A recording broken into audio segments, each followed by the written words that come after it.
So we start with The Guardian. Fossil fuels, heavy industry and Judeo-Christian values will save Britain, so says Nigel Farage. Now, this was a very big conference that's been taking place in the last few days. It's the Alliance for Responsible Citizenship.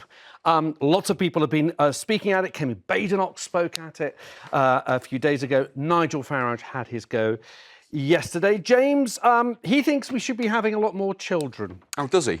He does. And how would he envisage that we do that, given the current state of the country and the fact that people can't really afford to live? He thinks we should be making that situation even worse by having more children. Well, I mean, there is an argument that we do need to have more children because if we don't, then there's not going to be anybody left to look after us when we all get old. You and me, James. We need people to look after us. In the corner. Bless you. No, I understand that in principle. But I go back to that argument. You know, people are struggling. I know a lot of people sort of in their 30s who right now have already made the decision to not have any children simply because they can't afford it. I mean, I don't know what the current figures are for how much per child it costs, you know, for the family, but it's a lot of money. And that, I think, is at the core of why people aren't having children. It's not anything to do with, you know, anything outside of that. It's just a fundamental fact. Children are expensive and people don't have money. OK, well, Dawn, we'll come to you in a second, but let's have a quick look at what he was saying. He called for a shift to reverse the declining birth rate, praising Judeo-Christian culture. We've kind of forgotten that what underpins everything is our Judeo-Christian culture, and that's where we need to start. We've got to start telling young kids that hard work is good, that success is good, that there are no shortcuts in life, that making money is good. We need a change of attitude in Britain, and if we get that right, people will have more kids. Dawn, if we get that right, people will have more kids. Can I just go back to the babies thing? If you're expecting me to have a baby, it's a bit late. That would be that would be a proper miracle. Look, I mean, this was a very right-wing conference, so I mean, it was preaching to the converted in the first place. I think it's got a point about hard work. I do think we have forgotten that, you know, one of the core principles of this country was built on a lot of hard work.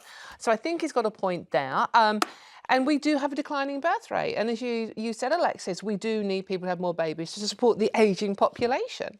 But what does he mean when he says that is all needed to support the Judeo-Christian values? What does that mean? I know Kemi Badenoch also spoke at this conference, and she was talking about the cultural influence we have in this country. So I don't really know I haven't listened to the full speech. I don't really know what he meant by that particular statement.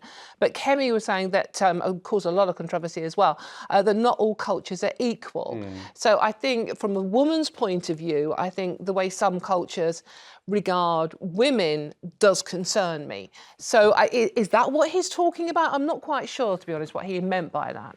Okay, well, he also spoke about the fossil fuel industry. So he said that he wants to reindustrialise Britain. Let's have a look. We take the view that if we're going to be using gas, if we're going to be using oil in this country till 2050, and even the most zealous net zero types accept we'll be using these commodities for years to come, our view is if we're going to be using them, we may as well produce them ourselves in our own country and genuinely become energy independent. And our platform is to reindustrialise Britain. Right. Reindustrialise Britain, James. We need to go back to drilling in the North Sea, get the gas, get the oil out so that we can own it and actually be more fossil fuel independent. But we don't own it, though. We sell it. That's what we do with it. This is all about money. It's just so short-sighted. We're in a climate crisis.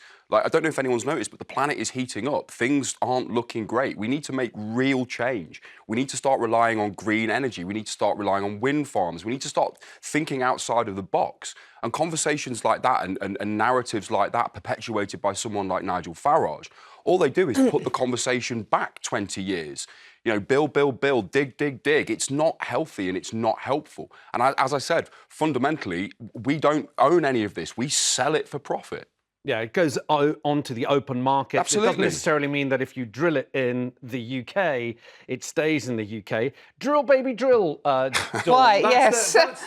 that's what I'm hearing from Nigel Farage. But why are we not hearing, for example, why do we not want to be leaders in offshore wind, for example? Why can't we take that, industrialise Britain, but industrialise Britain on renewables? I mean, if you want to do anything with renewables in this country at the moment, you're heavily reliant on China. I mean, that can't be right. Well, indeed. I think the two things can work together. And I think where we are at the moment in this situation, we know that renewables, we don't get enough power from renewables to make them entirely reliable. So we do need our own fossil fuel energy supplies as well. And nuclear power has to come into this equation. Yep. And we all know it takes a minimum 5 years to build a new nuclear power station. So I would think we need to go down that route. But I think we have to accept now, no matter what side of this argument you're on, that we do need to rely on both. OK, all right. I mean, it feels like the renewables conversation is always left aside because, we need to rely on both. But unless we take a lead in renewables, we're always going to be having the same conversation of, they're not quite ready yet. But we could, sorry to interrupt, but we could be a powerhouse, this country. We've got all the water, all the wind that you could possibly need. We could lead the way globally as a renewables country. Just lacking a bit of sunshine. Yeah, the solar power is an issue. I hadn't noticed. Look, let's move on.